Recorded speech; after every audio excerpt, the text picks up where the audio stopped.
Hello and welcome to Ocean Love. I'm your host, Cassia Elizabeth Jayani, and Ocean Love is a series where we platform ocean champions and their efforts around the world to empower all of us to take ocean action and to share our ocean love in the ways that we can.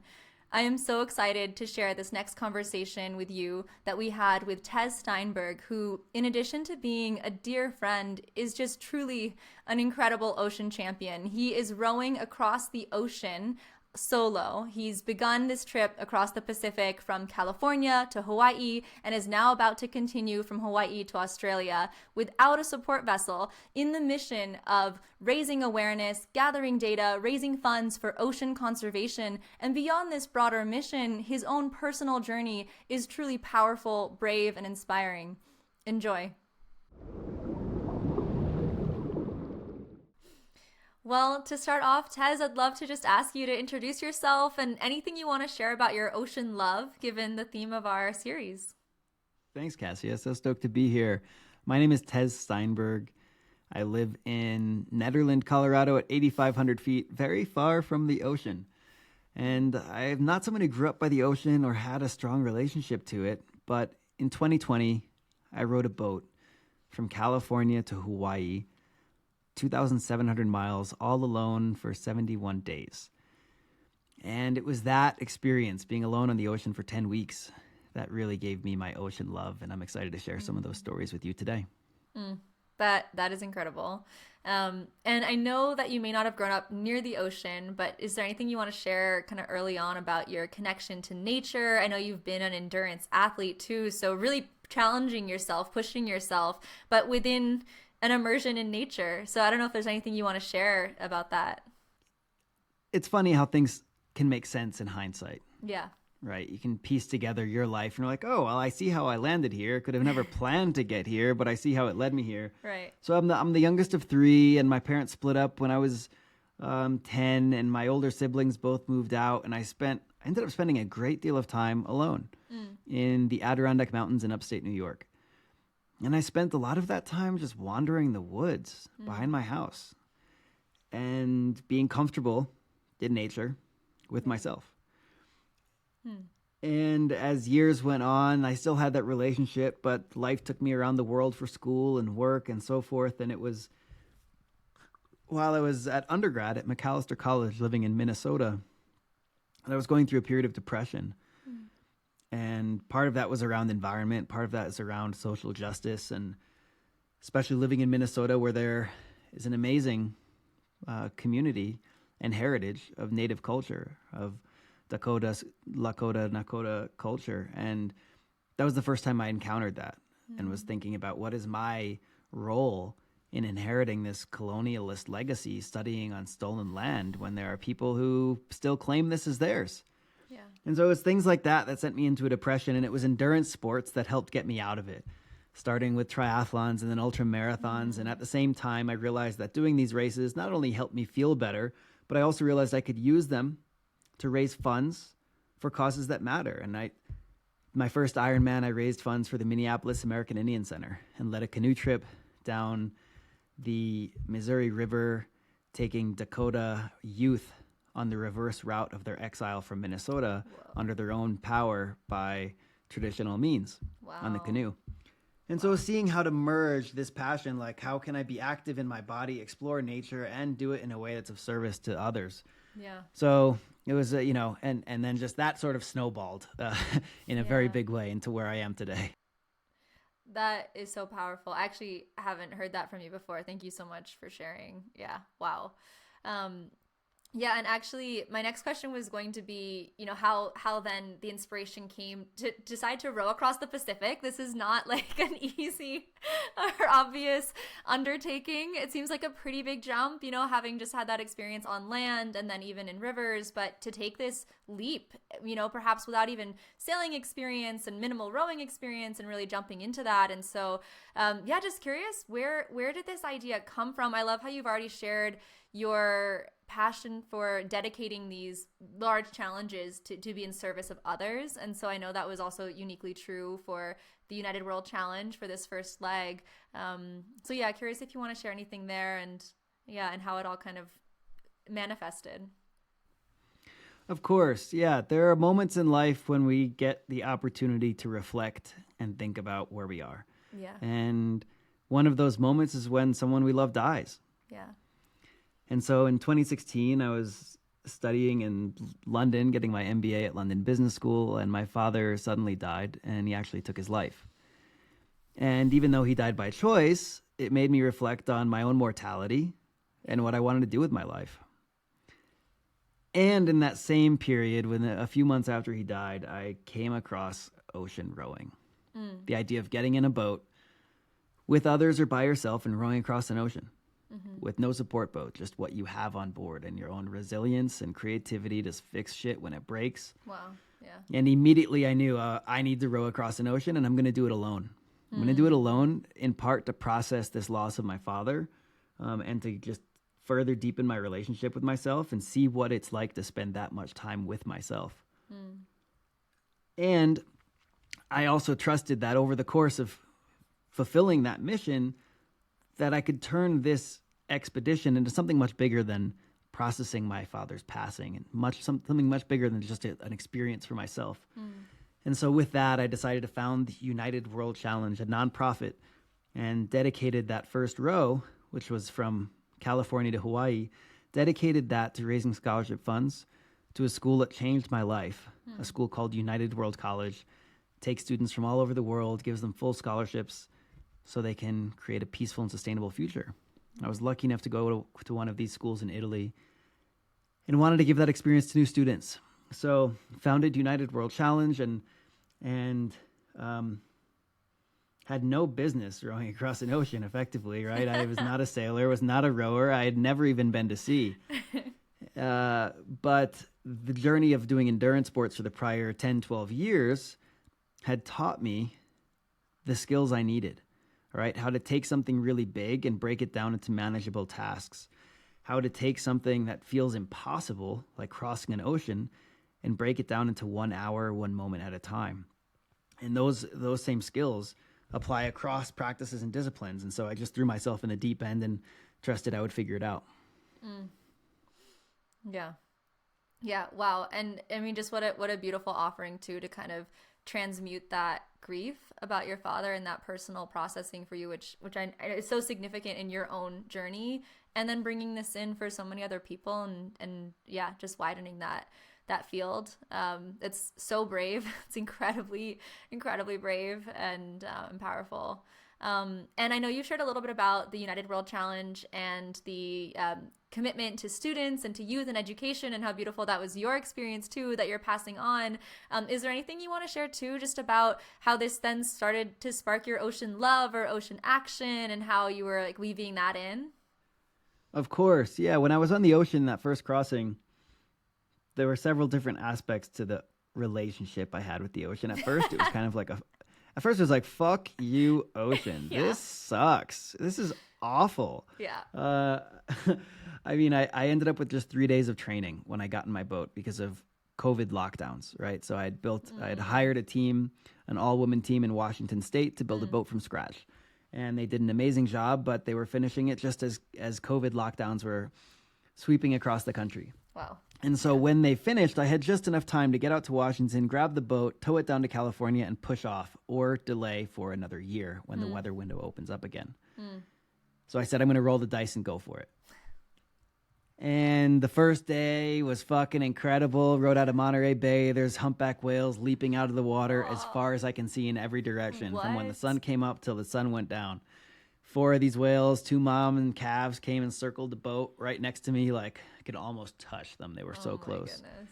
It was absolutely incredible. Super pods of 1,000 dolphins racing underneath me. Gorgeous. And it was this royal escort out into the ocean. But as they left at the end of the day, I had this sinking feeling. Like, the ocean just showed me what I can experience if I'm willing to stick in for the ride, because I'm going to be tested. It gave me a taste, and I knew a test was going to come soon. So that was day 1. By day 3, there was a hurricane about 1,000 miles away that whipped up wind and waves, and I lost control of the boat. I deployed a para anchor that stabilized the boat, but I couldn't row. I couldn't influence what was happening, and I spent days 3 through 7 strapped down to a bunk inside my boat's cabin with a helmet on my head, Oh my gosh. bouncing around in the waves, just waiting. And this Yeah. whole time I'm like, fuck this. This is awful. Why am I here? This was the worst idea I've ever had. I have no business doing this. I'm a failure. I'm an embarrassment. There's no way I'm going to pull this off. Like, everybody who supported me is like, I'm just setting them up for disappointment. And I had to really talk myself down from a cliff and start taking things just one moment at a time. It seemed at that point impossible that I would ever reach Hawaii, and was humiliating and defeating to even think about getting there. Yeah. But if I could just take things one moment at a time, I found that in that moment, I could take one more oar stroke when the weather calmed down, and not focus on how far I went, but just focus on what I witnessed around me. And those small details, the curve of a wave where I could see the turquoise stream through, or the ripples of the water, the surface, a mola sunfish that came and swam beside me. All these little moments that were just so magical. And as I focused on those, I wanted to stay out at least another day to see more of those moments. And over the course of the next several weeks, I started to get the hang of things, and over time fell in love with the ocean. So many more indescribably beautiful experiences I had with the ocean. And after 71 days, when I finally stepped off my boat, I didn't want it to end. Yeah.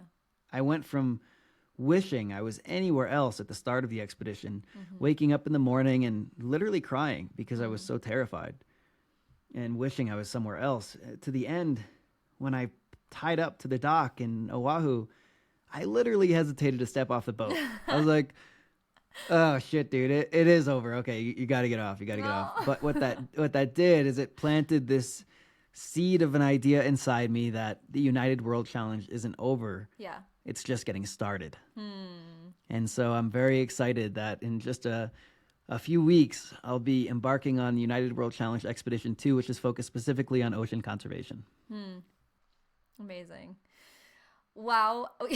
What a journey. And I think I've heard some of your really beautiful stories about this time too, and just feeling so much a part of the ocean, and like ultimately the ocean had your back at certain times, even though she had shown you really really challenging moments for sure. Yeah, I don't know. Do you want to say anything about that? I think it's really important we recognize that we're a part of this system, that, you know, we are of this earth, this ocean. Absolutely. And I really felt that since I was drinking the ocean every day. Yeah. Right? I was desalinating the ocean and drinking the ocean. And so after a month or so, I was like, how much of me is ocean now? And Yeah. when I caught a fish out of the ocean and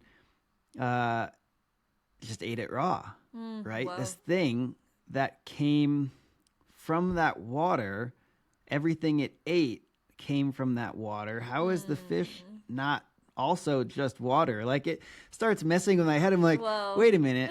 We're all just water. I don't know how this boat exists. It seems really solid, but it's probably also just water.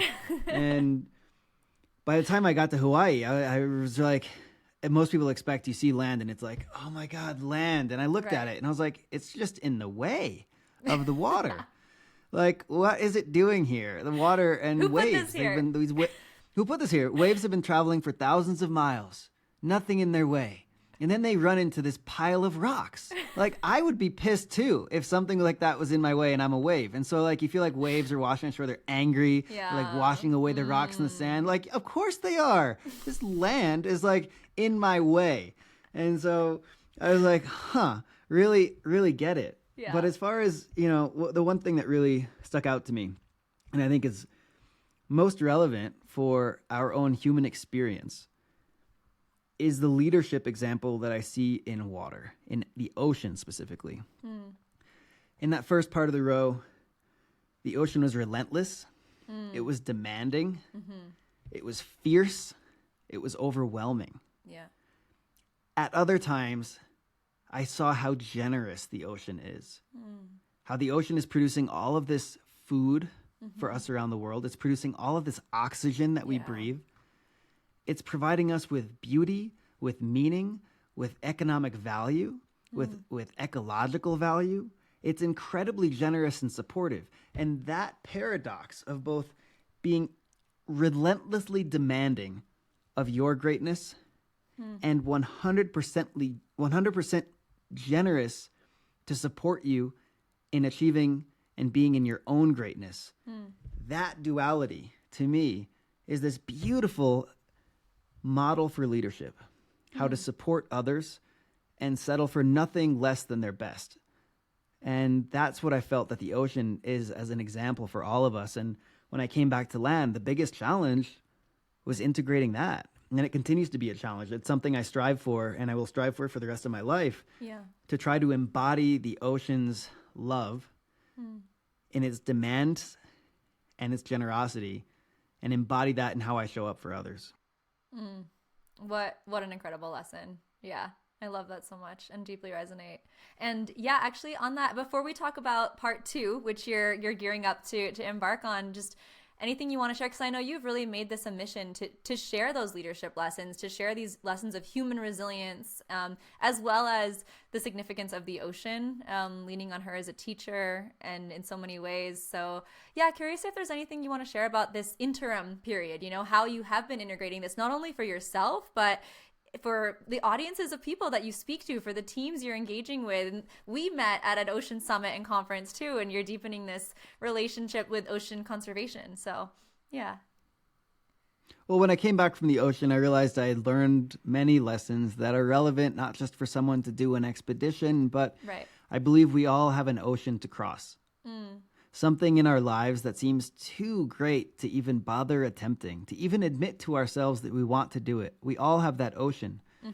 And my mission personally is to inspire people to find their ocean and the courage to cross it.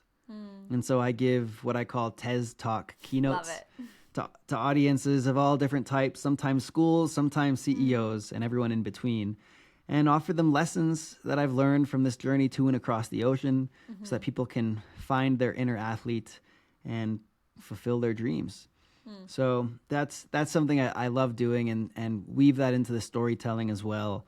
Is when I'm on the ocean, even though I'm remote and isolated, I'm sending back photos and videos and blogs to followers online, so they can tune in, follow the story, and that's another place to help people feel that connection to the ocean and what we can learn and do with it.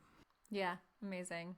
Well, with that, can you share more about, what is this part 2? What are you embarking on, this journey from Hawaii to Australia? This is the longer part, no? And how is ocean conservation a part of this? So this November, I'm embarking on a world's first attempt to row 5,000 miles from Hawaii to Australia, solo and nonstop. And my goal is to finish the expedition in 115 days, but it could take me up to 6 months. Whoa. And so in this crossing, I will be, it has many different challenges that the first row didn't have. There's navigating across the equator, where there's counter currents and thunderstorms in the intertropical convergence zone. It's El Niño, which affects trade winds. Trade winds can slow or even reverse. And so there are a number of wild cards in this expedition that make it impossible to say how long it will take. Because I just simply don't know. Will I end up in a stretch of time where the winds are blowing me backwards for a month? Don't know. But then navigating around reefs and atolls in the island nation states, and then the Coral Sea, and then hopefully landing in Cairns, Australia, in March or possibly April of 2024. And the mission here, when I was in my first expedition, it felt amazing, of course, to raise these scholarship funds for the United World Colleges.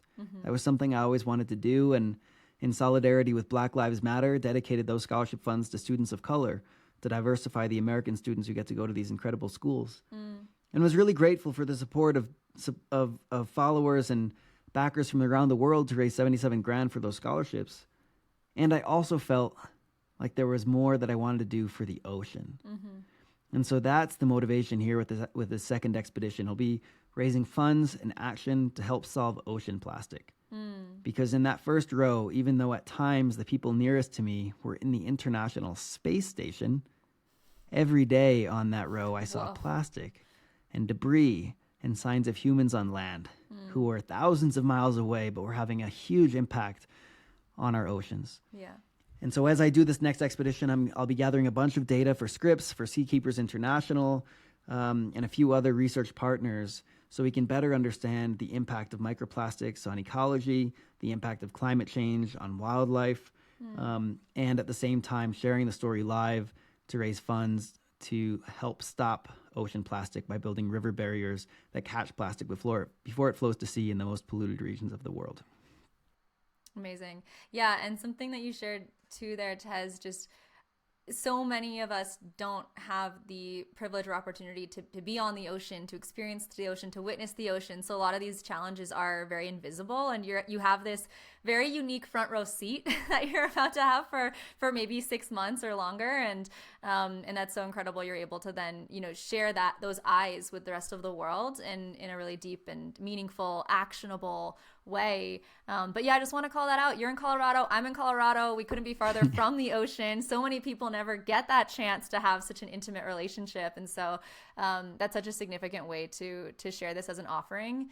And with that, I mean, however you'd like to share from a personal note too, just what this trip, beyond the ocean action and the brilliant, community building, what does this mean for you? Like, how is this, such an exciting offering, but yeah, in your own personal journeys, if there's anything you want to share about the significance of this.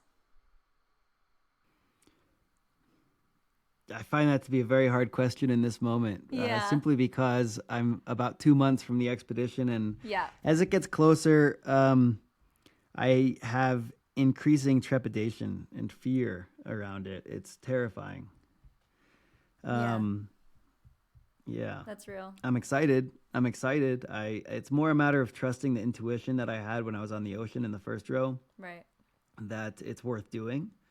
That I will enjoy it. I have no intention of being a martyr, of suffering for some common good. That's not the plan here. This is about what is a win-win-win. This is an incredible experience that I get to have.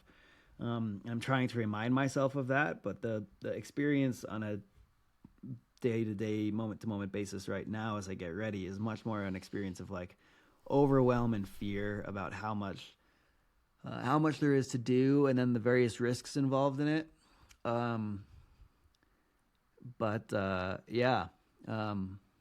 know that this is my path, and I wouldn't ever forgive myself if I caved into the fear and didn't do it.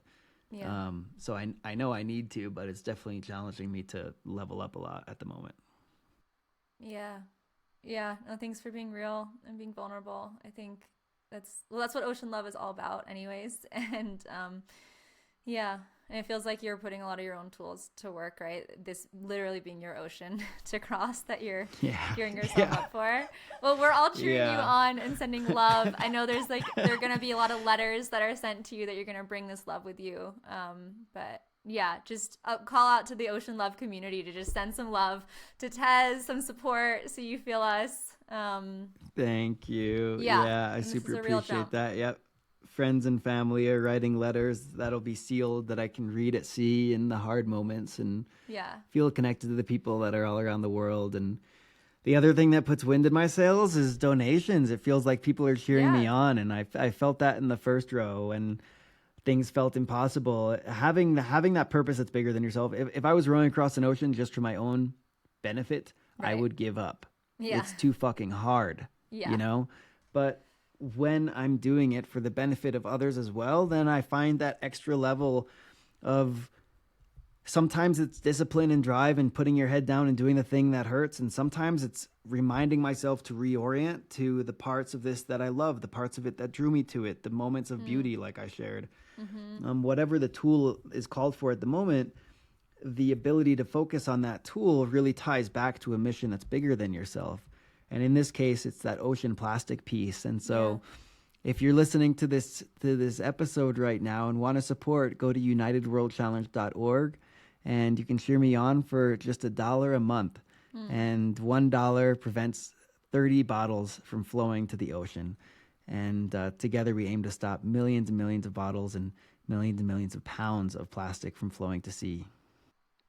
Amazing. Yeah, thanks for that, Tez. And what a worthy effort. I mean, not only is that for ocean conservation and the health of our ecosystems, but fundamentally, the plastic pollution crisis is a human rights and public health crisis. And there's so many ways this will deeply impact all beings on this earth. And so, yeah, a good reminder for that greater cause. Yeah, how else can we follow you? Or just if people are tuning in, you mentioned there will be videos and things going out. Is that all through the same channel or website? Absolutely. It's all under United World Challenge. So follow United World Challenge on Facebook, on Instagram, on YouTube. Visit unitedworldchallenge.org. And there will also be occasional updates from Tez Steinberg on LinkedIn. So connect, Cool. follow there. And you'll be in for a wild ride, far away, but getting the daily feed of what's happening in the ocean with one man and his little rowboat. Oh, that's incredible. Well, yeah, thank you so much, Tez, for being a part of the Ocean Love community. And yeah, we'll all be with you and sending our love and hugs as you're on this journey for all of us. Thank you. Thank you so much, Cassia. Thank you, ocean lovers, for tuning in. And a huge shout out to our supporters and sponsors. Deep gratitude to CRDC, the Center for Regenerative Design and Collaboration, and their innovative approach to taking truly intersectional action, addressing both social and environmental challenges. They are tackling plastic and waste issues while also offering solutions for affordable housing and re-envisioning the built environment. The work that they're doing is truly based within a local context and taking place-based action. Check them out at CRDC.Global. Another gratitude to Anthropogenic, an amazing platform that's offering real-time monitoring and verification of climate financing. Did you know that some climate financing is actually going to support projects that create more carbon emissions? Anthropogenic is cutting through that to make sure that it's honest and effective and trustworthy, and you can learn more at anthropogenic.com. And finally, gratitude to our NGO sponsor, Yes. They support outstanding leaders around the world through powerful networking, skills sharing, and community building events. You can find out more at yesworld.org.